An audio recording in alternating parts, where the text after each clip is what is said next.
Comedy బ్రహ్మ, నవ్వుల రారాజు, స్మైల్కు చిరునామా చార్లీ చాప్లిన్.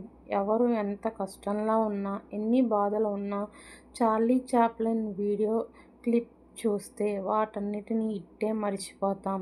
ఆయన చేసే హాస్యంలో అంత మ్యాజిక్ ఉంటుంది మరి. చేతిలో కర్ర, చిరిగిన కోటు, తలపై టోపీతో తనకే ప్రత్యేకమైన నాటక అల్లరి, అమాయకపు చేష్టలతో కడుపుబ్బా నవ్వించే చాప్లిన్ జయంతి. ఈ సందర్భంగా ఆయన గురించి కొన్ని ఆసక్తికరమైన విషయాలను తెలుసుకుందాం.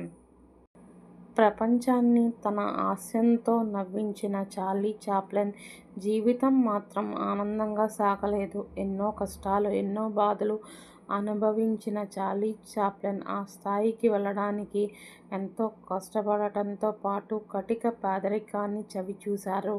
చార్లీ చాప్లిన్ 1889లో లండన్లో జన్మించారు. దాదాపు 12 ఏళ్లు ఒక వర్క్ హౌస్లో నివసించారు. తర్వాత 1910లో అమెరికాకు వెళ్లారు. చార్లీ చాప్లిన్ చిన్నతనంలో తినడానికి తిండి కూడా లేక ఎంతో ఇబ్బంది పడ్డారు. దీంతో తెలిసిన వాళ్లు బంధువుల ఇళ్ల వద్ద భోజనం చేసేవారు. ఆ సమయంలో బంధువులు ఆయన పట్ల చూపించిన వివక్షే ఆయన్ను నేడు ఇంతటి వ్యక్తిని చేసింది.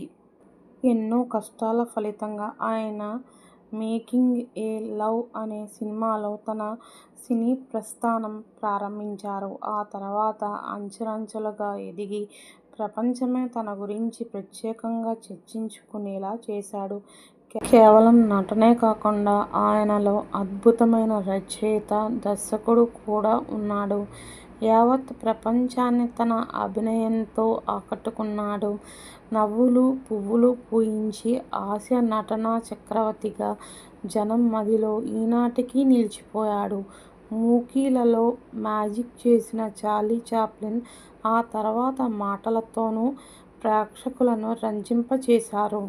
చార్లీ చాప్లిన్ జీవితంలో దేవుళ్లపై పెద్దగా ఆసక్తి చూపలేదు. కొన్నిసార్లు నాస్తికుడిగా కనిపించేవారు. అందులో భాగంగానే ప్రపంచంలో జీసస్ కంటే తనకే ఎక్కువ పాపులారిటీ ఉందని చాటింపు సైతం వేయించుకున్నారు.